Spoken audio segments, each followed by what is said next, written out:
ఇంకెన్నాళ్ళు రెంటింట్లో ఉంటాం? సొంత ఇంటి కలను నెరవేర్చుకుందాం. Suman TV biggest property expo October 18, 19 HSCC Novotel Hyderabad. ఇప్పుడే ఫ్రీ ఎంట్రీ కోసం కాల్ చేయండి. Hi viewers, India's largest digital media network Suman టీవీకి స్వాగతం. ప్రస్తుతం మనతో ఉన్నారండి ఒక సైకాలజిస్ట్ శ్రావ్య గారు అని, వైజాగ్ నుంచి. నేను తనది ఇన్స్టాలో రీల్స్ చూశానండి, చాలా చక్కగా చెప్తారనమాట. సో నాకు అప్పుడు అనిపించింది బోల్డ్ అనే టాపిక్స్ శ్రావ్య గారితో చెయ్యొచ్చు అని చెప్పి నేను ఇన్స్టాలో పాపం మెసేజ్ చేసిన వెంటనే రిప్లై ఇచ్చారు. సో అలా అలా కాంటాక్ట్లోకి వచ్చేసారు. ఈరోజు మన ముందుకు వచ్చారు. బోల్డ్ అనే టాపిక్స్ మనం సైకలాజికల్ పరంగా శ్రావ్య గారిని అడిగి తెలుసుకుందాం. నమస్తే శ్రావ్య గారు. నమస్తే రాధా గారు. మన దగ్గర సైకాలజిస్ట్ శ్రావ్య గారు ఉన్నారు కాబట్టి ఈ మధ్యకాలంలో సూసైడ్లు ఎక్కువ చేసుకుంటున్నారండి. ముఖ్యంగా చూసుకుంటే మొన్న నల్గొండలో బ్యాంక్ మేనేజర్ది బాగా అందరికీ తెలిసిపోయింది. అంటే ఆయన నన్ను చావు పిలుస్తుంది అని పరిగెట్టుకుంటూ వెళ్ళి చనిపోయారు. ప్రాబ్లమ్స్ ఏమీ లేవు, ఆయనే చెప్తున్నాడు. నా భార్యతో ప్రాబ్లం లేదు, నా పిల్లలతో ప్రాబ్లం లేదు, ఫైనాన్షియల్గా ప్రాబ్లం లేదు, బట్ ఎందుకు చావు పిలుస్తుంది? సైకలాజికల్గా వీళ్ళు ఎందుకు ఇలా ఉంటున్నారో ఒకసారి శ్రావ్యాన్ని అడిగి తెలుసుకుందాం. సో శ్రావ్య గారు, సూసైడ్కి రకరకాల కారణాలు ఉంటాయి. అవునండి. అప్పులు ఎక్కువ చేసి, బెట్టింగ్ యాప్స్ లో పెట్టేసి, లేకపోతే భార్య సతాయిస్తుంది, భర్త సతాయిస్తున్నాడు, రకరకాలుగా. ఇది మాత్రం చాలా విచిత్రంగా ఉందండి. చావు నన్ను పిలుస్తుందని వెళ్ళి అన్యాయంగా అంత 36 years ఆయనకు అంతే, ఆ బ్యాంక్ మేనేజర్ కి. నిజంగా ఏంటి చావు అనేది నిజంగా పిలుస్తుందా? అంత పరిగెట్టుకుంటూ వెళ్తారా? అవతల వాళ్ళు చనిపోతేనే మనకు దడబూరుతుంది. అవునండి. అలాంటి మన చావుకు మనం పరిగెట్టడం అంటే అది అమ్మో, ఇమాజిన్ కూడా చేసుకోలేకపోతుంది. మీరు నాకు పంపించిన ఆ వీడియో చూసానండి. ఆయన ఏంటంటే చావు నన్ను పిలుస్తుంది అని రిపీటెడ్ గా చెప్పడం జరిగింది. ఇదేంటంటే టిపికల్ సూసైడ్ ఐడియేషన్ అండి. ఇది ఎందుకు వస్తుంది అని అంటే, ఒకటి ఆయన నా మెంటల్ కండిషన్ సరిగ్గా లేదు అనేది మెన్షన్ చేశారు. ఆయన డిప్రెషన్లో ఉన్నారంటే, ఆయన క్లినికల్ డిప్రెషన్లో ఉన్నట్టు అర్థమవుతుంది. ఇంకొకటి అండి, మన సొసైటీలో ఏంటి అని అంటే, సూసైడ్ అనగానే వీక్ మైండెడ్ పీపుల్ చేస్తారు అనేది ఒకటి ఉందండి. సూసైడ్ చేసుకోవడానికి చాలా గట్స్ కావాలి. ఇంకొకటి అంటే, ఇలా సూసైడ్ చేసుకున్నాడు అని అంటే ఫ్యామిలీ ప్రాబ్లమ్స్, లేదు మనీ రిలేటెడ్ థింగ్స్, లేదు ఏదో స్ట్రెస్డ్ ఉన్నాడు. సో సూసైడ్కి దానికి అంటే ఎక్స్టర్నల్ రీజన్సే ఉండాలి అనేది ఎప్పుడు లేదండి. ఇంకేంటంటే, డిప్రెషన్ అనేది ఏదో డిప్రెషన్ రావడం కానీ, సూసైడల్ థాట్స్ కానీ ఏదో ఒక్క ఇన్సిడెంట్తో జరగదండి. ఆయనకి ఏదో ఒక విషయం సంవత్సరాల నుంచి ఇబ్బంది పెడుతుంది. లేదు క్రానిక్ స్ట్రెస్ కూడా అవ్వచ్చండి. బ్యాంక్ ఎంప్లాయీస్ మనం చాలా మంది చూస్తున్నాం అండి, హార్ట్ అటాక్ వచ్చి పడిపోతున్నారు. ఇది క్రానిక్ స్ట్రెస్ వల్ల కూడా అవ్వచ్చండి. అంటే క్రానిక్ స్ట్రెస్ అంటే రిపీటెడ్ స్ట్రెస్ అనమాట. బ్రేక్ లేకుండా సంవత్సరాల పాటు స్ట్రెస్డ్గా ఉండడం వల్ల కూడాను అవ్వచ్చండి.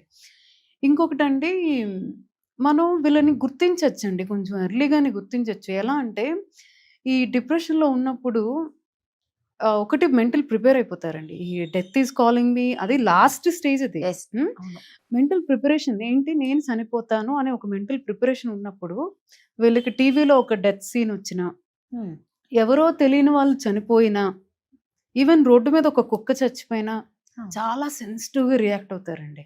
ఎందుకు? మెంటల్ ప్రిపరేషన్, నేను కూడా చచ్చిపోతాను కదా రేపు పొద్దున్న అనే ఒక మెంటల్ ప్రిపరేషన్ ఆల్రెడీ ఉంటుంది వాళ్ళు.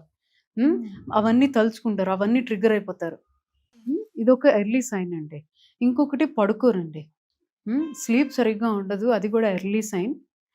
ఎపటైట్ అండి, నిద్ర ఒకటి పోతుంది, సరిగ్గా పడుకోరు. ఆకలి కొంతమందికి పోతుంది, కొంతమంది అతిగా తింటారండి.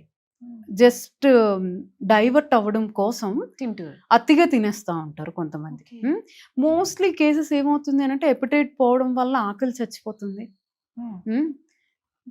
ఈ కేసెస్ ఇలా ఉంటాయండి. ఇంకొకటి అండి, మీకు చాలా హోప్లెస్గా కనిపిస్తారండి.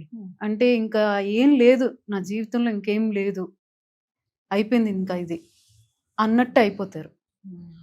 ఆ మూమెంట్లో అండి, అంటే ఇది ఈయనకి జరగలేదు కదా అని నేను చెప్పడం కాదండి, అట్లీస్ట్ ఎందుకు అలా ఉన్నావు, ఏమైనా పర్వాలేదు మేము ఉన్నాం కదా అనే అష్యూరెన్స్ ఇవ్వాలండి. ఇంకొకటి అండి, చెప్తారండి నాకు చచ్చిపోవాలనిపిస్తుంది అని కొంతమంది చెప్తా ఉంటారు. వైఫ్లు కానీ లేకపోతే అమ్మ కానీ ఎలా రియాక్ట్ అవుతారండి, పెద్ద కళ్ళు చేసి మేము ఏమైపోవాలి అని అంటారు.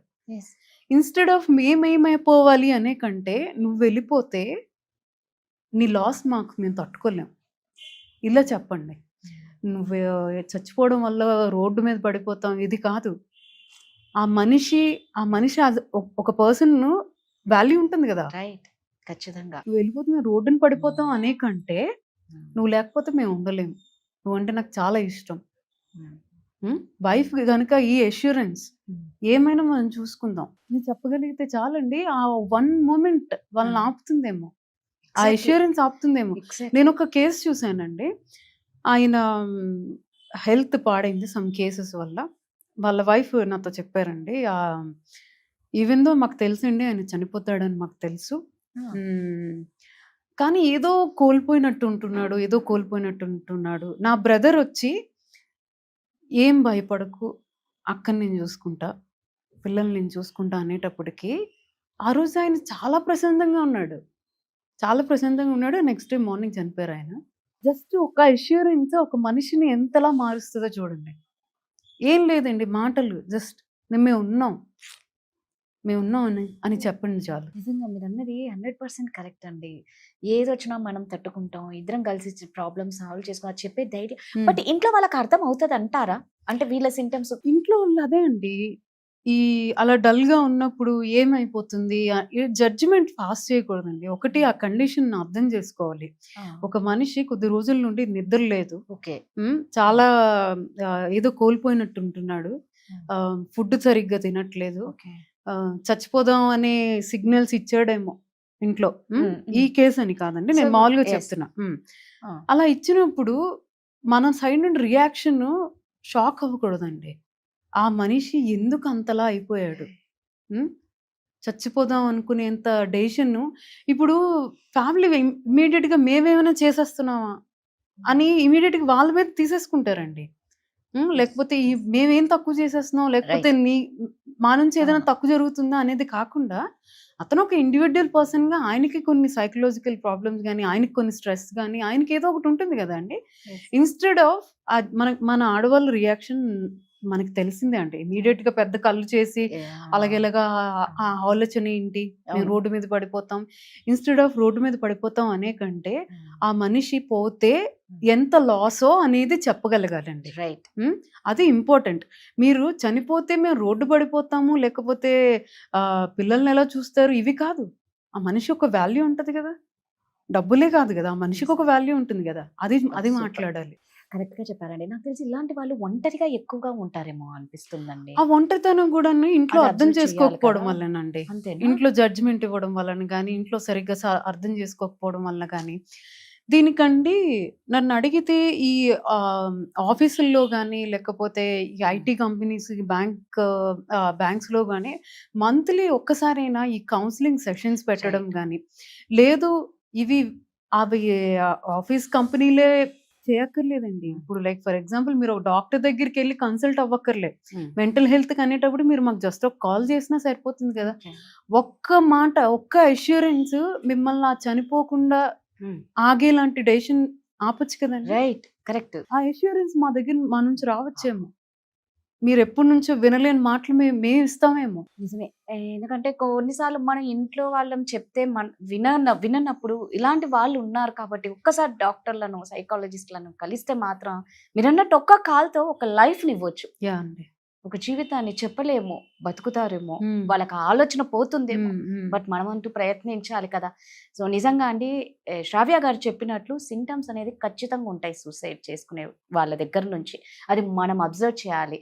తను అన్నట్టు డబ్బు కోసం కాదు, రోడ్డున పడిపోతా ఇది కాదు, నువ్వు లేకపోతే నేను ఉండలేను అన్నది వాళ్ళకి ఎప్పుడైతే మనం చెప్తామో, మీరు అన్నట్టు నిజంగా నాకు అదే అనిపిస్తుంది. మీ కళ్ళలో నీరు వచ్చే చూసాను. యా, రియల్లీ ఇది చాలా ఎమోషనల్ అనుకుంటాం. కానీ అంటే ఏమైపోతుందంటే అన్నీ ఉన్న వాళ్ళకి ప్రాణం విలువ తెలీదు శ్రావ్య గారు. హెల్త్ ఉండి, డబ్బులుండి, ఎప్పుడైతే ఇవి మైనస్ అయితే చూడండి, హెల్త్ లేని వాళ్ళు బతకాలని ఆరాట పడుతూ ఉంటారు. దేవుడు అన్ని ఇచ్చిన వాళ్ళు బతకండ్రా బాబోయ్. ఎలాగో పెద్ద పెద్ద జబ్బులు వచ్చి బ్రతకలేని, గ్యారంటీ లేని లైఫ్ లో కూడా బ్రతికి పోరాడుతున్న వాళ్ళని చూసైనా కనీసం భగవంతుడు మనకి ఇవన్నీ ఇచ్చాడు, ఆరోగ్యం ఇచ్చాడు కాబట్టి దయచేసి దేవుడిచ్చిన ఆరోగ్యాన్ని కాపాడుకోండి, ప్రాణాలని కాపాడుకోండి. Thank you Sravya. Thank you.